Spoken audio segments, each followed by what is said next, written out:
नमस्कार, आत्मा चैनल देख रहे सभी दर्शकों का बहुत बहुत स्वागत है। दोबारा स्वागत करना चाहूँगी आपके अपने प्रोग्राम जो चाहो सो पाओ में। आचार्य भाग्यराज आपकी किस्मत के ताले खोलने के लिए हमारे साथ स्टूडियो में मौजूद हैं। आइए करते हैं उनका स्वागत। नमस्कार स्वामी नमस्कार जी। सर। मेरे सभी दर्शकों को मेरा प्यार भरा नमस्कार जी, क्या हाल है सर? बहुत अच्छे हैं जी, कृपया पूर्वक। एक नए कार्यक्रम की शुरुआत करने जा रहे हैं, आप सभी का साथ मांगते हैं और आचार्य भाग्यराज किस तरह से आपकी किस्मत के ताले खोलेंगे ये भी आज उनसे जानते हैं। सबसे पहले मैं धन्यवाद करूंगा आत्मा चैनल का, जिन्होंने हमारी बात पहुंचाने के लिए दर्शकों तक मुझे आज आमंत्रित किया अपने स्टूडियो में, और मैं धन्यवाद करूंगा शिवांगी जी का। जी, आचार्य भाग्यराज जी, शुरुआत ही इससे करना चाहूँगी कि इस नेगेटिविटी के ज़माने में अक्सर मन में ये ख्याल लोगों के आता है कि मैं सब कुछ छोड़ छाड़ के चला जाऊँ, घर भारी छोड़ दूँ, तो वो ख्याल आता क्यों है, ये पहले बताइए। देखिए शिवांगी जी, ये एक्चुअल में जो भी किसी के जीवन में कुछ भी अगर होता है तो सबसे पहले वहाँ पर कहीं ना कहीं किसी न किसी प्लानेट का रोल प्ले होता है। अब ये कौन सा प्लानेट किसकी कुंडली में ख़राब हो रहा है, क्या उसके सिम्टम आ रहे हैं, तो वो जो आपने अभी क्वेश्चन किया कि किसी की लाइफ में जब ये आता है उसके मन में कि हम अपने घर को छोड़कर चले जाएं या उसका किसी काम में मन ना लगना, तो ये जो उनके मन में बात आती है, ये जो प्लानेट की अगर हम बात करें तो जो केतु ग्रह होता है वो मन में ऐसी बात लेकर आते हैं। अब अगर किसी की कुंडली में जो प्लानेट है केतु ग्रह है वो अगर डिसबैलेंस है या वो कहीं से अच्छा रोल प्ले नहीं कर रहे हैं तो उनके मन में ये बार बार बात आएगी। अब वैसे तो यहाँ जो जितने भी दर्शक हैं देख रहे हैं, बहुत सारे लोग विद्वान हैं, उनको पता होगा केतु ग्रह क्या है, लेकिन कुछ लोग ज्योतिष में नए भी होते हैं, तो मैं उनको बताना चाहूँगा कि जो केतु ग्रह है उनकी उत्पत्ति कैसे हुई थी। जब समुद्र मंथन हुआ था और समुद्र मंथन के समय जब 14 रत्न निकले थे, उसमें से एक रत्न निकला था जिसको हम अमृत कहते हैं। तो अमृत जब निकला था तो जब वो देवता जो है वो अमृत उसको बांट रहे थे, जब भगवान विष्णु ने मोहिनी का रूप लिया था तब उन्होंने अमृत जो है वितरण कर रहे थे। तो भगवान विष्णु ने जब मोहिनी का रूप लिया था तो मोहिनी बनकर वो देवताओं को अमृत दे रहे थे और जो राक्षस गण थे उनको वो पानी देते थे, जल। बिल्कुल। तो ये इसमें क्या हुआ था कि एक राक्षस था स्वरभानु नाम का, जिसने चालाकी से देवताओं के बीच में वो रूप बदल कर बैठ गए, और वो जब वहाँ पर बैठ गए तो भगवान जो चंद्र हैं उन्होंने उनको पहचान लिया। तो ये बात जब उनको बताई भगवान विष्णु को, जो मोहिनी का रूप रखे हुए थे, कि ये जो बैठे हुए हैं जो राक्षस है ये स्वरभानु राक्षस है, तो आप इसको अमृत ना दें। लेकिन जब तक उन्होंने बताई तब तक वो उसको अमृत पिला चुके थे, और जब अमृत पिला चुके थे तभी उन्होंने क्या किया, अपना चक्र निकाला और उस स्वरभानु नामक राक्षस की गर्दन को धड़ से अलग कर दिया। तो जो अमृत था वो उनके गर्दन तक यानी कि हेड तक पहुँच चुका था, तो वो अमर हो गए।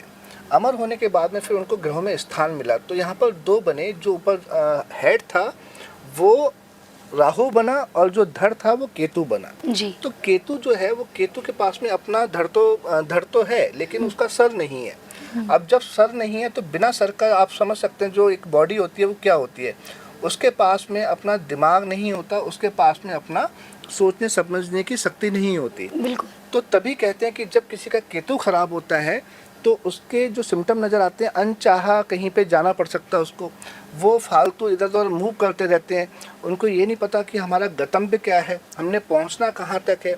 आपने देखा होगा कि आज की डेट में जितने भी नौजवान हैं जो सारा दिन अपनी बाइक लेकर इधर उधर भटकते रहते हैं, जिनके पास कोई विज़न नहीं है, कोई काम नहीं है, उनको ये नहीं पता लाइफ में करना क्या है, पहुंचना कहाँ पर है, तो आप समझ सकते हैं 90% चांस है कि उनके केतु खराब है। और जब केतु खराब होते हैं तब उस केस में उनकी, मैंने बताया ना कि उसके पास अपना दिमाग तो है नहीं, तो जिसके पास में दिमाग इस तरह का होगा तो नेचुरल है वो यही कहेगा ना कि मैं अपनी फैमिली को छोड़कर चला जाता हूँ। जबकि जीवन तो राजा जनक की तरह होना चाहिए कि अगर आपको एक जिम्मेदारी मिली है, अगर आप किसी के बेटे या किसी के भाई या किसी के पति बने हैं और आपने मैरिज की है, तो जिम्मेदारी तो ये बनती है कि चाहे परिस्थितियां जो भी हों, आपने परिस्थितियों से भागना नहीं है, आपने जिम्मेदारियां अपने जीवन में निर्वाह करनी है। लेकिन केतु के पास में दिमाग है नहीं, तो उस कंडीशन में इंसान क्या करता है कि उसके मन में यही आता है कि मैं साधु बन जाता हूँ, या मैं कहीं छोड़कर चला जाता हूँ, या मेरा कहीं काम में दिल नहीं लगता। तो इस तरह के जब केतु अनबैलेंस होते हैं कुंडली में तो ये चीज़ें नज़र आती हैं। अब ये डिपेंड करता है, ये कुंडली में भी अनबैलेंस हो सकते हैं, और कभी कभी कुंडली में बहुत अच्छे होने के बावजूद भी जब आपका वर्षफल आता है, वर्षफल कहते हैं जब आपका जन्मदिन आता है, तो डिपेंड हम लोग निकालते हैं कि इस साल आपका जो ग्रह कौन सा कहाँ पर जाएगा। तो अगर कुंडली में ये ग्रह बहुत अच्छा भी है और जब कभी वर्षफल में ये ग्रह खराब आएगा तो भी ऐसा सिम्टम दे देता है। तो आपने देखा होगा कि पूरे जीवन कभी कोई ऐसी बात नहीं करता कि मैं छोड़कर चला जाता हूँ, लेकिन अचानक से उसके मन में कभी ऐसा आता है कि मैं पहले तो ठीक था लेकिन अभी ऐसा मेरे साथ क्यों हो रहा है। बिल्कुल। तो दैट इज, हम कह सकते हैं उस साल उसका ये ग्रह खराब होगा। तो तभी हम कहते हैं कि आपको हर साल अपना वर्षफल भी लेना चाहिए, जिससे आप अपने रेमेडी करके और अपने साल को अच्छा बना सकें। बिल्कुल, वही है ना कि कुंडलियों के गणित में अगर ऊपर नीचे थोड़ा बहुत हो गया तो ग्रह आपको तांडव करवा सकते हैं। अच्छा, लेकिन एक चीज़ है, केतु का जैसे आपने बताया ये सिम्टम्स हो सकते हैं, अच्छा प्रभाव कैसे पता लगता है कि आपको शुभ फल दे रहा है वो? हाँ, ये एक बड़ा अच्छा सवाल है आपका।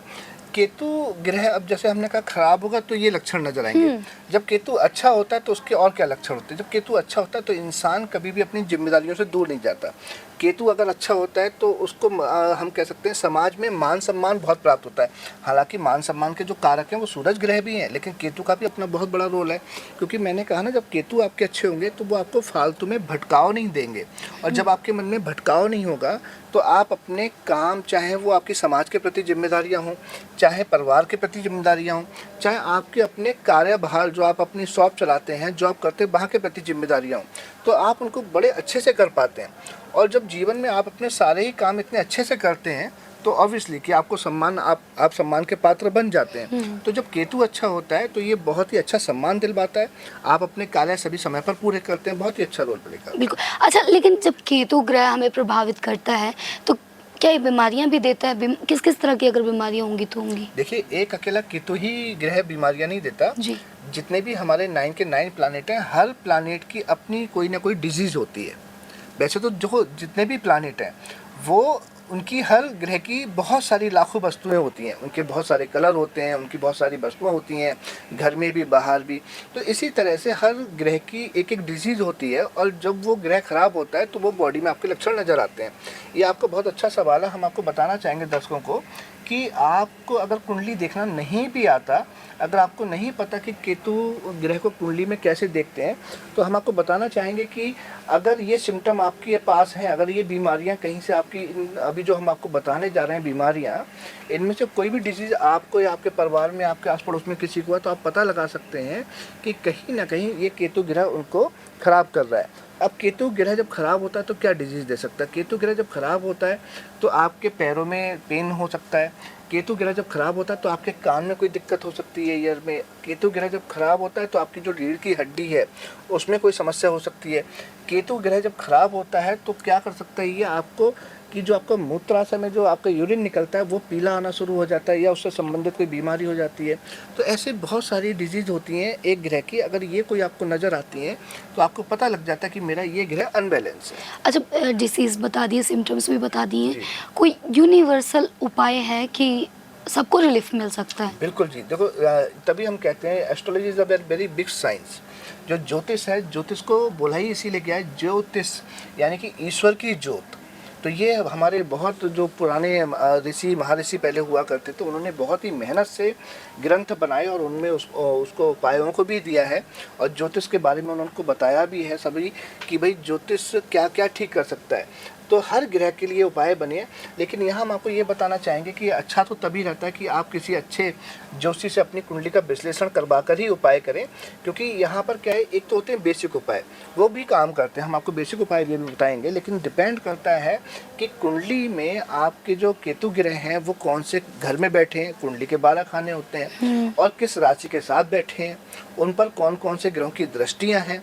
तो ये सभी देखकर जब एक निचोड़ निकाला जाता है तो परफेक्ट रेमेडी निकल कर आता है। लेकिन अगर आपको लगता है, जो भी हमने बताया कि केतु खराब होने पर कि ये सिम्टम होते हैं, आपकी लाइफ में इस तरह की चीज़ें होती हैं, आपके मन में इस तरह की बातें आती हैं, या फिर हमने बताया आपको ये डिजीज़ हो सकती है, तो अगर इस तरह से कोई भी लक्षण आपको नज़र आता है, केतु जब खराब होगा तो आपकी जो संतान होगी, नर संतान, वो कहीं ना कहीं आपको तंग करती है। वो किसी भी रूप में, या तो वो पढ़ाई में कमज़ोर हो सकती है, या वो आपका कहना ना मानते हो, या वो आपकी बात को सुनते ना हो, या वो कहीं से कोई तकलीफ पहुंचा रहे हो, या उनको कोई डिजीज़ हो बेटे को, तो भी केतु ग्रह को हम जो है ख़राब काउंट करते हैं। अब ये डिपेंड करता है कि आपकी कुंडली में या आपके लाइफ पार्टनर की कुंडली में, किसी की कुंडली में हो सकता है। जी। तो जब केतु ग्रह खराब होते तो इनके लिए बताया गया सबसे अच्छा होता है भगवान श्री गणेश की पूजा करना। जी। भगवान श्री गणेश को जो है केतु का कारक ग्रह माना गया है, कारक देवता है। तो आप जब इनकी पूजा करते हैं तो भी आपके जो है केतु बैलेंस होने शुरू हो जाते हैं। बिल्कुल। या आप गणेश चतुर्थी पर आप फास्ट रख सकते हैं, व्रत, तब भी केतु बहुत अच्छा प्रभाव देते हैं। आप अपने बेटे को ना डांटें और उनकी बेटे को, आप अपनी बेटे की हर इच्छा को पूरा करें, तो भी केतु बड़ा अच्छा प्रभाव देते हैं। या आप क्या कर सकते हैं, जो स्ट्रीट डॉग होते हैं, अगर आप उनको भोजन देते हैं तो स्ट्रीट डॉग जो है उनको भैरव माना गया है और उनको भोजन देने से भी केतु ग्रह बहुत अच्छे बैलेंस होते हैं। इसी तरह के बहुत सारे अच्छे उपाय हैं। अगर कोई गरीब होता है, अगर आप अपने किसी आस-पास जो गरीब हैं, ज़रूरतमंद हैं, अगर आप उनको black and white blanket donate करते हैं तो भी आपका केतु ग्रह अच्छा होता है। तो ऐसे बहुत अच्छे उपाय हैं जिनसे अगर आपका कोई भी ग्रह खराब हो रहा है तो आप उसको ठीक कर सकते हैं। अच्छा, रेमेडी जो हमें कई बार मिलती है, उसकी जगह कई बार कहते हैं कि तुम्हें, अगर तुम्हारा ये ग्रह है तो तुम्हें ये चीज़ दान नहीं करनी चाहिए। गलत उपाय का असर कैसे देखते हैं आप? देखिए, यहाँ पर ये कहना चाहेंगे कि ऐसे तो दान सभी लोग कर सकते हैं और किसी भी चीज़ का दान कर सकते हैं, लेकिन सम टाइम आपने भी बोला कि ज्योतिष में कहा जाता है कि आपको इस ग्रह का दान नहीं करना चाहिए। तो ये ग्रंथों में लिखा हुआ है कि जब आपका कोई भी ग्रह बहुत ज़्यादा बेनिफिशियल हो, तो बेनिफिशियल के केस में क्या है कि अगर वो उच्च का ग्रह होता है, अपनी उच्च की राशि में बैठा हुआ है, तो कहा जाता है कि वो आपको इस जन्म में कि बहुत कुछ देने आया हुआ है। और जब आप, अगर वो वर्षफल में भी उच्च का आया हुआ है, तो आप जब उस ग्रह की चीज़ को डोनेट करते हैं तो कहीं ना कहीं आप उस ग्रह को अपने आप से दूर कर रहे होते हैं। जी। इसको हम जनरल ऐसे समझ लेते हैं। ये बात कहीं भी अप्लाई होती है, समाज में ही देख लीजिए। समाज में जो आपके अच्छा, जो मिलनसार व्यक्ति है, जो आपको फ़ायदा पहुंचाता है, आप नहीं चाहेंगे ना कि वो किसी और के पास चला जाए, आप ये चाहेंगे कि वो मेरे पास ही रहे। तो इसी तरह से ज्योतिष में बताया है कि जो ग्रह डेबिलिटेड है, डेबिलिटेड मीन्स कि अगर वो नीच के हैं, तो नीच का ग्रह दैट मीन्स वो कहीं ना कहीं आपको प्रॉब्लम क्रिएट करेगा। बिल्कुल। तो उस केस में अगर आप उसका दान करते हैं तो देखिए, प्लानिटरी तो देख रही है, अगर देख नहीं रही है तो हम लोग जब प्रेडिक्शन करते हैं, जब दशा आपकी आती है तो हम बता देते हैं कि आपके साथ ये होगा, और वही होता है। तो दैट मीन्स कि प्लानिट देख रहे हैं। तो जब आप उसकी वस्तु दान करते हैं तो वो प्लानिट आपको देख रहा होता है। तो दिस इज, हम कह सकते हैं, this is tax for you. आप वो देख लेते हैं, चलो ये इन्होंने हमारी ये वस्तु दान कर दी, तो अब हम इनको क्षमा कर देते हैं। यू कैन से कि आप उनसे सॉरी फील कर रहे हैं। जी। जैसे अगर आपने किसी के साथ कुछ गलत कर दिया पिछले जन्म में, या इसी जन्म की बात कर लेते हैं, आपने किसी के साथ कुछ गलत किया, वो व्यक्ति आपसे नाराज़ हो गया, लेकिन कहते हैं ना कि जब आप अपनी क्षमा याचना करते हैं, सॉरी फील करते हैं, तो कई बार सामने वाला आपको माफ़ कर देता है। वो कहता है चलो ठीक है, आपने माफ़ी मांग ली, हम आपको छोड़ देते हैं। तो यही बात लागू होती है प्लानिटरी में कि जब कोई ग्रह आपका बहुत ज़्यादा ख़राब होता है, उस केस में जब आप उस ग्रह की वस्तु को दान करते हैं तो वो आपको क्षमा करके और वो जो बुरा प्रभाव है उसको कम कर देते हैं। अब इसी तरह से आपका क्वेश्चन था कि जब वो बेनिफिशियल होता है तो उस ग्रह की वस्तु को हम कहते हैं कि ना दान करें। हाँ, जब वो वर्षफल में या कभी गोचर में जब वो खराब आते हैं तब आप उसकी वस्तु दान कर सकते हैं, तब आपको कोई भी हार्म्स नहीं होगा। केतु की महादशा में उसका क्या असर होता है हमारे जीवन पर? अब ये केतु की महादशा में क्या असर होता है, इस सवाल का क्या होगा कि केतु की दशा में क्या होता है ये बताना डिपेंड करता है कुंडली में केतु की स्थिति क्या है। बिल्कुल। अब कुंडली में अगर केतु बहुत शुभ होकर बैठे हैं तब तो वो अपनी महादशा में आपको बहुत ही अच्छा रिजल्ट देंगे, आपको हर तरफ से बेनिफिट करवाएंगे। केतु, अब मैंने कहा ना, अगर देने पर आता है तो बहुत कुछ दे देता है, आपको मान सम्मान देता है, पैसा भी देता है, क्योंकि केतु का जो वास है, अगर हम देखें, जो उसकी उपस्थिति है वो हमारे जहाँ पर थर्ड आई होती है वहाँ पर मानी गई है, और बृहस्पति की ये चेले माने गए हैं। तो जब केतु अच्छा होता है तो कहीं ना कहीं केतु मंगल स्वभाव भी होता है, मार्स जो प्लानिट है उसी का स्वभाव अपना कर आता है। तो केतु आपको भूमि भी प्रदान करता है। केतु आपका जब अच्छा होगा तो अच्छी यात्राएं कराएगा, उन यात्राओं से आपको लाभ करवाएगा, चाहे वो आपकी बिजनेस की यात्राएं हों, चाहे आपकी किसी जॉब से रिलेटेड यात्राएं हों।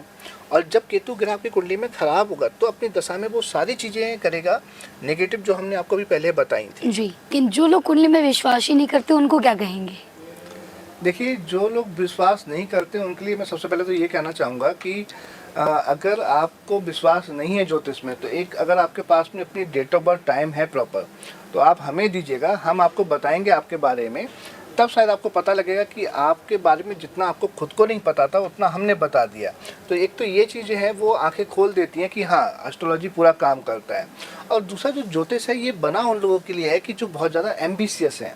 अगर आपकी लाइफ में बहुत ज़्यादा एम्बिशन नहीं है, अगर आप कहते हैं कि मेरी लाइफ जैसी है वैसी ही ठीक चल रही है, मैं किसी परेशानी को परेशानी नहीं समझता, तो मुझे नहीं लगता कि आपको ज़रूरत है एस्ट्रोलॉजी के उपाय करने की। लेकिन आज की डेट में अगर हम देखें तो प्लानिटरी जो है वो शायद ही कोई इस धरती पे ऐसा पर्सन होगा, पर्सन क्या मैं तो कहूँगा कोई जीव या जंतु कि जिसको ग्रहों का प्रभाव ना पड़ता हो। बिल्कुल। तभी हम कहते हैं कि ग्रह प्रभाव सब पर पड़े, पशु पक्षी है इंसान। तो यहाँ पर कहना ये चाहेंगे कि अगर आपका छोटे से उपाय करने से बहुत ज़्यादा लाभ होता है तो उसमें करने में हर्ज ही क्या है। और सबसे बड़ी बात तो ये है कि कई बार आजकल जो हम देखें तो लाइफ ऐसी हो चुकी है कि हर इंसान एक मशीन बना हुआ है।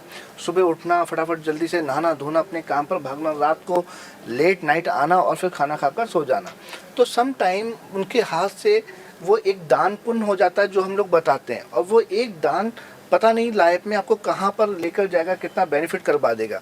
और आपके हाथ से जब कोई दान होता है तो किसी न किसी जीव तक वो पहुँच जाता है। अगर हम आपसे कहते हैं कि आप मछलियों के लिए आटा डालें तो मछलियों के लिए आटा मिल जाता है। अगर हम कहें कि आप किसी गरीब को ये दान कर दें तो उस गरीब का वो भला हो जाता है। तो ऐसे बहुत सारे दान हैं। या हम कहते हैं गौशाला जाकर गायों को चारा खिलाएं तो गौ माता को चारा मिल जाता है। तो जब आपके हाथों से दान होता है, आपकी रेखाओं से जो चीज़ लगकर किसी जीव या किसी व्यक्ति तक पहुंचती है तो वो आपको दुआएं देता है। और दुआ कभी भी हम कहते हैं बेकार नहीं जाती।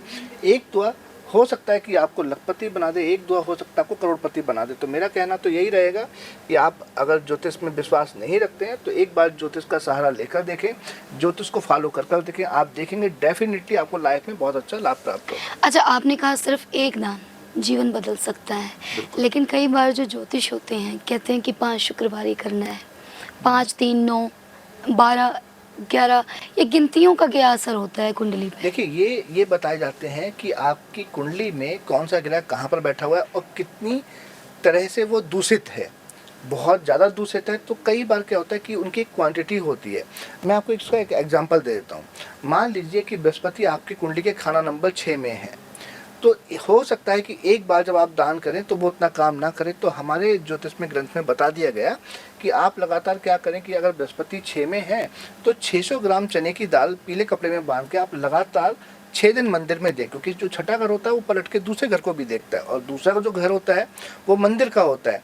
तो जब बृहस्पति की वस्तु, क्योंकि बृहस्पति जो है वो देवों के गुरु है, तो बृहस्पति की वस्तु जो आप मंदिर में देते हैं, जो कि खाना नंबर 6 पलट कर खाना नंबर 2 का दिख रहा है, तो जब आप 600 ग्राम दाल 6 दिन लगातार मंदिर में देते हैं तो इसका इम्पैक्ट बहुत ही ज़बरदस्त और बहुत अच्छा नज़र आया है। हमने बहुत लोगों को बताया, उन्होंने किया और उनके कॉल्स भी हमें वापस आते हैं कि हमें बहुत ज़्यादा आर्थिक लाभ हुआ या हमारी ये बीमारी थी वो ख़त्म हो गई।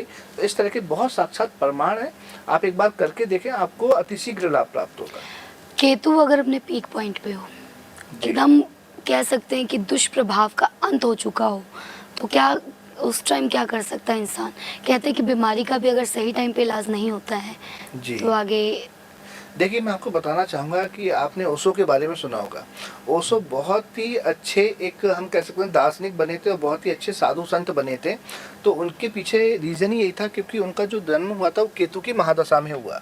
अब जो केतु होता है, अगर केतु बहुत अच्छा, आपने कहा पीक पॉइंट पर, तो पीक पॉइंट का मतलब ये है कि वो अच्छी कंडीशन में भी हो सकता है, बुरी कंडीशन में भी हो सकता है। अगर अच्छी कंडीशन में तो आपको ओशो भी बना सकता है। केतु जब बहुत अच्छा होता है, आपकी केतु की महादशा में जन्म हुआ, केतु जो है अच्छी जगह प्लेसमेंट पे बैठा हुआ है, तो आपको बहुत अच्छा जोशी भी बना सकता है। केतु बहुत अच्छा आपको साधु महात्मा भी बना सकता है। लेकिन अगर यही केतु पीक पॉइंट पे अगर हो और ख़राब स्थिति में हो तो ये सम टाइम देखा गया कि जो आपकी घुटना होता है पैर में, तो वो घुटने भी तुड़वा देता है और वहाँ पर स्टील के घुटने लगते हुए नजर आए हैं। या कई बार हमने ये भी देखा कि केतु और मंगल शनि की आपस में दृष्टियाँ हो जाएं खराब, तो ये पैर को कटवा भी देता है। जो जितने भी लोग होते हैं जिनके पैर कटे होते हैं, आप अगर उनकी कुंडली चेक करेंगे तो आप पाएंगे वहाँ पर कि केतु कितनी बुरी स्थिति में था। तो केतु को शुभ करने का एक और भी बहुत अच्छा उपाय है, वो भी आप लोग के बहुत अच्छा काम आएगा कि 24 कैरेट की सोने की बालियां आप अपने दोनों कानों में पहने, यानी कि 99.99% की। तो इससे भी केतु बहुत अच्छे कंट्रोल हो जाते हैं और आपको जो जितनी भी बुरी चीज़ें हैं उनसे बहुत बचाते हैं। तो ये आपके बहुत काम आएगा। बहुत बहुत शुक्रिया आज की जानकारी के लिए। क्या आपकी भी कुंडली में केतु ग्रह प्रभावित है? केतु ग्रह की महादशा से अगर आप ग्रस्त हैं, अगर आपको नहीं समझ में आ रहा कि हो क्या रहा है, आपका मन विचलित क्यों है, ये जो सिम्टम्स आचार्य भाग्यराज ने आपको बताया, अगर आपको भी लग रहा है कि हाँ ऐसा ही मेरे साथ हो रहा है, तो आप अपनी कुंडली की पूरी जांच करवाएं और जांच करवाने के लिए अच्छे ज्योतिष से मिले। अगर आप आचार्य भाग्यराज जी से मिलना चाहते हैं तो सारी डिटेल आपकी टीवी स्क्रीन पर है, संपर्क करें, अपॉइंटमेंट बुक करें और पर्सनली मिलकर अपने कुंडली की जांच करवाएं और आप भी जो चाहते हैं वो पाएं। बहुत बहुत धन्यवाद। नमस्कार।